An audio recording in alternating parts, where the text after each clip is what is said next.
We're going to continue in the series we've been in looking at the what we call the post-resurrection appearances. It's like after Jesus rose from the dead, he appeared to lots of different folks, and he had some really meaningful encounters. And so the past couple weeks, we've dealt with some, I would say, really heavy things. This week's going to be a little bit lighter and hopefully more encouraging to you all. The last couple weeks have been encouraging to me, but I know it's kind of dealing with harder things, and we talked a lot about the crucifixion, because in order to understand the power of resurrection, we got to deal with crucifixion and the ugliness of that. If you didn't hear those messages, I encourage you to go listen to them, because it was meaningful stuff that I was learning, even as I was preparing and preaching. But today we're going to get into another story, and it's perhaps one of my favorite stories that is in the Bible. And I was talking to Laban. It's one of his favorite stories, too, in the Bible. And it's such a beautiful encounter that Jesus has with one of his friends. I want to begin by asking you a question. You don't have to raise your hand, but you can if you'd like. Has anyone here ever made a big mistake? It's got some honest people. I've made plenty of big mistakes. Has anyone here ever done something that you're not proud of? Yes, amen. Has anyone here ever experienced a significant failure in your life? I think if we're all honest, then I think we can all probably admit that we've screwed up many times in our lives. Sometimes in big ways, often it's kind of the smaller things that keep adding up over time. Today we're going to talk about Peter, one of Jesus' disciples. And Peter made a few mistakes, ones we don't even know about. But we know about one really terrible mistake that he made. And we're going to see how Jesus responds to Peter's terrible mistake. And spoiler alert, Jesus once again shows tenderness and compassion and kindness. He's not overly judgmental or critical. And when we see the way Jesus interacts with his friends, it makes me wonder, maybe God isn't as angry and as vengeful as people often describe God to be. Maybe God really is a God of love, as the Bible teaches. You know, I can imagine if there were headlines back in the day, that the headlines would have read, Simon Peter, one of Jesus of Nazareth's closest advisors, abandons his boss and denies he even knows him. Hear the testimony of a woman who witnessed the whole thing. You know, that guy looked really familiar to me, so I moved a little closer. Yep, it was Simon Peter, all right. I had seen him many times with Jesus. He was always so close to him. He was with him everywhere. I wanted to know what was going on with this Jesus guy, so I went over and asked him, hey, you know that Jesus guy, right? Why did they arrest him? What's going on here? Well, you wouldn't believe what happened. He pretended like he didn't even know him. Some friend he is. You know, in Jesus' darkest hour, one of his closest friends, his followers, one of the leaders in the movement, Simon Peter, was standing by a charcoal fire trying to keep warm. Jesus had just been arrested, all right? And Peter was still hanging around the city, trying to see what was going to happen next to his friend. 3 separate times, someone came to Peter and asked if he knew Jesus. And all 3 times, Peter said, no, I do not know him. Jesus had just told Peter a few hours earlier that Peter would do this very thing and deny him. Peter proclaimed his allegiance at that Last Supper and said, no, Jesus, I would never do that to you. I would do anything for you. I would give my life for you. And then Peter did the very thing that he told Jesus he would never do. He denied he even knew Jesus. He abandoned Jesus in Jesus' darkest moment. Peter profoundly messed up. And here's the thing, it seemed like everybody knew about it. Messing up is hard enough, right? But it's even worse when it's public. Public humiliation is probably the worst kind of mistake a person can make. Everyone knows. There's a lady, Brene Brown, who has become wildly popular. She's written a lot of books, done a lot of podcasts and different things, and I've gained a lot from some of her insights, particularly around areas of vulnerability and courage and shame. So she's done a lot of research around this stuff, and one thing I like about her is she makes things plain. She helps like average, everyday people who don't understand psychology and all this stuff to understand these concepts that are really important. And her perspective on shame is really, really important in my opinion. I believe shame is an epidemic in our country, and she described shame by comparing it to the common feeling of guilt that we all experience. Guilt, feeling guilty, can be a healthy thing. It means I did something bad. I did something I shouldn't do. I made a mistake. We all have felt guilty about things, right? Because we've all done things that we are not proud of. Shame, on the other hand, doesn't say I did something bad. Shame says I am bad. Guilt, I made a mistake. Shame, I am a mistake. Everyone makes mistakes, and we all probably should feel some guilt sometimes when our actions don't line up with who we want to be. But I would argue it's very unhealthy and even debilitating when we allow our mistakes to define us. When we tell ourselves, I didn't just make a mistake, I actually am a mistake. I didn't just do something wrong, I am wrong. There's something wrong with me. Peter's mistake that he makes in this story was so big. Like, we read it, we've heard this story many times, some of us, but this is really significant. Peter was one of the leaders of the whole Jesus movement. Jesus had many followers, many followers who followed him around and were close to him. But he had 12 disciples, and it seems he had 3 friends that he was kind of the closest to. You'll read in the Gospels, there's 3 individuals in particular he pulls aside quite often, and 3 men in particular, part of the disciples that he was closest to were Peter, James, and John. Another one of his really good friends was Mary Magdalene, actually. He had some women who were also very close to him. And Peter was part of that inner kind of group. He was a leader. He knew Jesus so well. He knew what Jesus was thinking. Jesus probably shared his plans with him before he told other folks. He was one of his closest friends. But Peter, the one that everybody probably looked to, he screwed up. He showed such a lack of courage in a moment when Jesus needed him. Peter promised Jesus he would stay with him all the way to the end. Yet Peter failed. Consider this, all right? In the Bible, in the New Testament, we have 4 books written about Jesus' life: Matthew, Mark, Luke, and John. If you read Matthew, Mark, Luke, and John, you're going to see they tell different stories. They have some overlap, but they actually don't share many stories in common. 2 of the books don't even tell of Jesus' birth, right? Mark and John skip over Jesus' birth. So they don't choose to share all the same stories. However, this story of Peter's denial of Jesus is in all 4 Gospels. It is a very well-known screw-up. Peter was publicly humiliated. His reputation in many ways was tarnished. Imagine if social media had existed back then. The video of Peter's denial would have gone viral and destroyed his chances of being a leader. He would have been like, no, you're canceled, dude. You're not going to be able to do this anymore. You got to get out of the movement forever. What actually happened, though, isn't a whole lot different, and maybe worse. His screw-up is forever broadcasted in the most read book, perhaps in the entire world, the Holy Bible.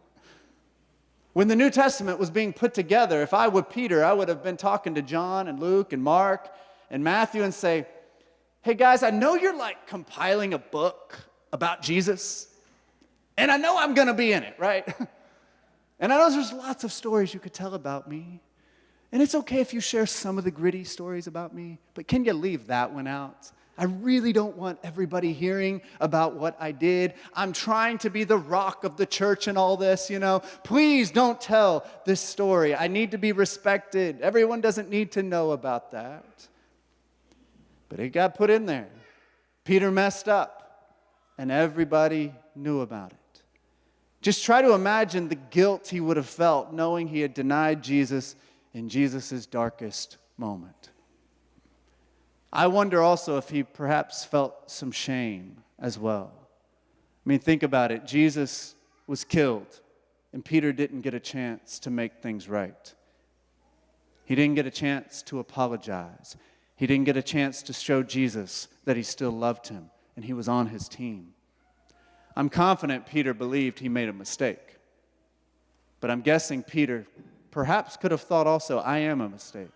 I am a failure. I am a screw-up. I can't do this. I want to look at John chapter 21, and I'm just going to tell you some of the story. It's so profound. This is after Peter's big screw-up. Jesus was crucified on the cross. He rose from the dead, and here's where we pick up. So Peter and the other disciples, they had already seen Jesus. We talked about the story of that locked room when Jesus appeared to them, but Jesus wasn't with them for very long. Jesus told them, I want you to go to Galilee and wait for me there. All right? Galilee is kind of in the northern part of that area in the Holy Land, and so Galilee it's a more rural kind of area. The Sea of Galilee is there, and so this was their home base. This is where many of these disciples came from, and so it made sense for them to go back to their home base and wait for Jesus. Also, Galilee would be a little safer for them as well. So while in Galilee, they waited for Jesus, likely not sure what to do. Now, let's try just to wonder and put ourselves in Peter's shoes for a moment. I wonder what Peter was thinking while waiting in Galilee. I wonder what he was thinking. We can only wonder. Our children in the Wonder Room, they teach us to wonder. I wonder what Peter would have been thinking. You know, Jesus may kick me out of the group because of what I did. You know, I just need to talk to Jesus. He left so quick. I need to explain myself. I want to tell him I'm sorry. I wonder if he's furious at me. Maybe he's hurt. Maybe he's sad and heartbroken. What can I do to even make this right? Maybe he doesn't even know what I did yet. Maybe he hasn't found out. But he's going to find out eventually. Why is he taking so long to get here? Is he really coming? Was that even him that we saw in Jerusalem? So Peter, along with 6 other disciples, were in Galilee waiting for Jesus to meet them. Peter speaks up and he says, hey, I'm going fishing. Now, they've been on this wild journey for 3 years, seen miracles, faced life-threatening situations, had run-ins with the law, and now, without Jesus, they didn't really know what to do next. This reminds me of a scene from the classic movie, The Big Lebowski. Not recommending it, just going to tell you about a story. In the movie, the main characters, they love bowling. All right, that's their life. They go bowling every single day. That's their life. They get in this crazy situation, and through all these crazy circumstances, they end up involved in a ransom and hostage situation. They go through this wild whirlwind of experiences and end up losing one of their friends. Now, they have him cremated, and at the end of the movie, they're going to spread his ashes over a cliff, and they do that, and then they look at each other wondering what they're going to do next. Like, what do we do now? Well, you know what they do? They go bowling, because that's what they did, but their lives were turned upside down. Now, Peter, he fished before he knew Jesus, and now Jesus was gone. He's like, I'm going fishing again. He's like, y'all coming? So they all got into the boat, and they go out to fish. Now, these were experienced fishermen, and they catch nothing all night long. They're probably like, we lost our touch? What's going on here? They were struggling. Now, they were in the boat, and as morning started to come, sunrise, a man from the shore starts yelling at them, and he says, hey, guys, cast your net on the other side of the boat. If you do that, you'll catch some fish. And they're probably like, who's this guy? Like, what are you talking about? Maybe he saw some fish, I don't know. But they end up doing what he said, and they catch 153 fish, a very precise number. John was in the boat, the Apostle John, and he realizes it's Jesus before anybody else. And then Peter hears that it's Jesus, and we don't know exactly what Peter was thinking, but maybe in his anxiety, or maybe his desire to make things right, maybe he's trying to prove to Jesus how awesome he is, and I'm in this. He ends up jumping into the water and swims all the way to shore as fast as he can to get to Jesus before everyone else. When he arrived on the shore, this is the beautiful scene I love. Jesus is waiting there on the shore, cooking breakfast for them. I'm always like, man, I would love to just be on the beach eating breakfast with Jesus. That just sounds like a beautiful, beautiful scene. I've actually been able to travel to this place where they believe this happened in the Holy Land. Man, I just sat there on the beach for a while, and it was so quiet, and I just imagined being there with Jesus on the beach. So he arrives at the shore. Jesus is cooking breakfast for them. And you know what the text tells us, and very specific, that he was cooking over a charcoal fire. Now, I imagine Peter remembered the last time he stood around a charcoal fire. And what the writer of this, John, seems likely doing is connecting this story to the one that happened before. Jesus is around this charcoal fire with Peter. Peter had previously stood around a charcoal fire when he denied Jesus and made his big mistake. Could Jesus be intentionally cooking over a charcoal fire to take Peter back to his failure just a few days before? Jesus knew about Peter's denial. I mean, he predicted it would happen before it happened. Yet Peter, he saw a Jesus not that was angry or upset. He saw a Jesus who was cooking breakfast for him. In verse 12, Jesus says, hey, come and have breakfast. It's one of my favorite stories. I just wish I could be there eating that grilled fish and bread with Jesus that morning. Think about how joyful that reunion would have been. Let's try to wonder for a moment what Peter would have felt sitting there with Jesus. There was something separating the two of them. You've probably been in situations like this before where you're with someone and you know that something's happened between the two of you, but the ice hasn't been broken yet, and no one's had the courage yet to bring it up. Peter had let Jesus down and likely didn't know how to broach the subject. I wonder if he cracked some jokes to try to ease the awkwardness. Then Jesus looked at Peter and he called him out in front of all the others. And he said, Simon, son of John, do you love me more than these? And then he goes to ask him two more times, Simon, son of John, do you love me? And each time Peter looks at Jesus and responds, yes, Lord, I love you. After each time Peter tells Jesus he loves him, Jesus then says, Peter, feed my sheep. I don't believe it's coincidence that Jesus was cooking over a charcoal fire and asked Peter 3 separate times if he loved him. Jesus seems to be taking Peter back to his major screw-up, that place of pain and shame. But he doesn't condemn Peter. He doesn't rebuke Peter. He doesn't yell at Peter. He simply asks him, Peter, do you love me? And then he calls him to love and take care of others. I like to think about it like this, that maybe Peter's past mistakes and failures had weighed very heavily on him. He had allowed the shame to take root, telling him that he was no good.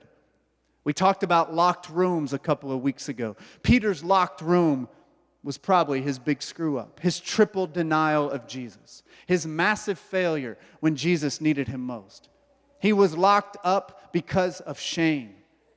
But Jesus didn't seem too worried about that past mistake. He simply wanted to know if Peter loved him and if Peter was willing to show love and care for other people. When there's truly a loving relationship, there must be freedom involved in that. With love comes freedom. Jesus shows us in this story that major screw-ups and failures, they don't separate us from the love of God. In a loving relationship with Jesus, we are free to love him. And we are also free to fail and make mistakes. When I make mistakes, I try to think of Jesus looking at me and saying, John, do you love me? I say, yes, Jesus, I love you. I love you. Okay, John, don't dwell on it. Get up and start moving again. Keep going. Remember who you are. Remember who you are. Stay on course. I don't believe Jesus wants us dwelling on our mistakes and letting them keep us locked up and weighed down. You know, I find it fascinating that Jesus actually chose Peter to be one of the major leaders of the early church. Other than Judas, Peter is the most notorious and kind of public person that failed in the community of disciples of Jesus. Judas made a really big mistake. Peter also made a really big mistake as well. His failure is still very public to this day. However, God still chose Peter to be one of the leaders. You know what his qualification was? It didn't seem to be good leadership skills. It wasn't a good reputation for sure. It wasn't that he had money, because he was probably a poor man. The qualification was love. Do you love me? Jesus asked him. He said, do you love me even more than all of these? More than your friends, more than your nets and your boat and your money? Do you love me? Are you willing also to love and care for others? You know, like we read the Bible sometimes, we overcomplicate this stuff. It's really not that complicated. It continues in every story, particularly in the New Testament. It comes back to love over and over and over again. In the Holy Land, I got to visit this church, and the name it has now is like the Church of the Primacy of St. Peter or something. Not the greatest name in the world. I don't think Peter's any greater than anybody else. But there's this beautiful church, and this was one of the first stops on my tour when I got to visit the Holy Land. And it's in Galilee, on the Sea of Galilee, in this place where they believe this story happened. And so there's a church there, and there's also a stone altar there that commemorates this site where Jesus had breakfast with his disciples. It came to be known for a period of time as the place of the coals. The place of the coals, where they sat and ate around this charcoal fire. And this place has been meaningful for so many people because it signifies that moment when one man's life was healed and restored. Because from that moment on, Peter was not the same. He began to live with freedom. He began to be set free from following rules or feeling like you got to get it right all the time. And he was able to start taking risk in his life. He was set free to live this new resurrection life without the fear of failures and mistakes. My all-time favorite basketball player is LeBron James, if you know me. He's the GOAT, I'm sorry to say, you know. I grew up loving Jordan, but he's passed him up. It's an objective fact, okay? When LeBron played for the Cavs, one of his 2 stints there in Cleveland, he had a quote on his, I think it was on his shoes at one point, and it just said, "The man in the arena." And y'all may know this quote. It's a Theodore Roosevelt quote that has been meaningful to LeBron throughout his career. And Brene Brown actually used this quote in a book she wrote called Daring Greatly. And this quote is meaningful to me, and I want to read it to you. But he says, it's not the critic who counts, not the man who points out how the strong man stumbles, or where the doer of deeds could have done them better. The credit belongs to the man who's actually in the arena, whose face is marred by dust and sweat and blood, who strives valiantly, who errs, who comes up short again and again because there's no effort without error and shortcoming. But who does actually strive to do the deeds, who knows great enthusiasms, the great devotions, who spends himself in a worthy cause, who at the best knows in the end the triumph of high achievement, and who at the worst, if he fails, at least fails while daring greatly, so that his place shall never be with these cold and timid souls who neither know victory nor defeat. I love the idea that let's dare greatly. Let's take risks. Let's trust that God's on our team. Let's not worry so much about making mistakes because we know that there's unconditional love supporting us. You know, people at church sometimes, people have told me over the years, not super recently, like, John, I want you to talk about sin more. Like, John, you need to preach on sin. You need to get honest more. You need to tell us that we're messing up. And people want that sometimes. But here's my thing. I don't know if that actually produces life change. I think it produces shame in people. I think if we're beating up on one another all the time, it doesn't really build somebody up. I would prefer to build somebody up and remind everybody that we all stand on a solid foundation of love. And that solid foundation of love means that we can continue to march forward because we know that if we fall down, we've got a community of love to pick us up, and we've got a God who loves us even more than this community does, who is willing to pick us up. The reason we are able to take risk is because we have that foundation of love. All of us together, holding one another, but also a God who is described in the Bible as God is love.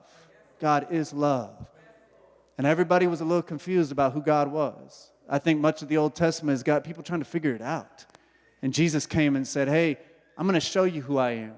And I'm going to show you how much I really love you. That I was willing to give my life on the cross. You know, early on in my ministry here at the church, I started here 20 years ago. It's one reason I'm taking a sabbatical. I need a break. But I started here as the youth pastor in 2006. And I experienced a lot of shame back then. A night would go poorly at youth group, and we had a lot of hard nights at youth group. We were all figuring out how to be together in community. A night would go poorly, and I would just beat myself up. I'd feel so low, and I would feel like I'm a complete failure. I still feel it sometimes when I go home on Sundays. I'm like, man, I don't know if that worked at all. And I can beat myself up sometimes. In youth ministry, I remember one thing I used to do is I would go and have lunch with kids at school. And I would go over to like Winburn Middle School and walk into the cafeteria and have to just go sit down with kids and talk to them. And if they weren't really receptive to my presence there, sometimes I would feel like I was unlovable or not likable or not cool enough or whatever it may be. Feel very rejected sometimes. I would inadvertently offend someone and then question whether I should even be in my job anymore. Sometimes I preach a sermon and I get no good feedback and I go home and beat myself up over it. Thank you, Benjamin. I appreciate it. I'm just being real, Because we all understand what that feels like, right? When you take the courage to be vulnerable and put yourself out there, there's often fear. Shame can often follow. But it's these stories like this one with Peter that have kept me going. These stories help me understand that, you know, my mistakes actually don't define me. They don't define me. Brene Brown shares that, she says that shame thrives in secrecy. So shame thrives in secrecy and silence and judgment. And in order to combat shame, we must be willing to speak our shame. And we also need a community of empathy. All right? We talk about loving one another and showing grace and kindness to one another so often because we need that in order to make it in this world. We must have that community of empathy, and we also must get our shame out into the open and speak it. We need a community where we understand one another, we choose mercy and forgiveness and love over judgment. She gives us 3 simple suggestions to stop that shame spiral that we've all been in. First, talk to yourself like you would talk to someone you love. We talk to ourselves far worse than we talk to other people. We beat ourselves up far more than we would ever beat up somebody else. The second thing is reach out to someone you trust. If you're thinking, I don't have anybody I trust, you can reach out to me. You can reach out to Christina. Rachel's here a lot at the office as well during the day. She would love to talk with you. You can reach out to Pastor Tanya. Rick would love to talk to you. There's leaders all throughout this church. Confidentiality is very important to me. If you'd like to talk to me, I'd love to talk with you and keep that confidential. And then just tell your story. Tell what's going on. And that can often help take the power of shame out of your life and help you to walk into freedom. Peter continued to make mistakes, all right? If you read the book of Acts, you're going to see Peter didn't figure it out after that moment. He made a lot of mistakes in the book of Acts. Paul had to call him out a few times. There's a lot of conflict that happens. Made a lot of mistakes. But what you see in Acts is Peter stayed in the arena. He was willing to dare greatly. He took risk, and he didn't let his failures define him. He found out in John chapter 21, in that real life story, that his master and his teacher and his friend, Jesus, loved him unconditionally and showed him grace and empowered him to be a leader, and that gave him courage to keep marching forward. So if you're maybe drowning in shame this morning, or you're feeling unworthy, or you're struggling to keep going, I want you to know that your mistakes don't define you. The ways you fall short don't define you. Keep marching forward. Keep fighting. Jesus has fed you, and now he's telling you to go out and feed others. In the name of the Father, Son, and Holy Spirit, amen.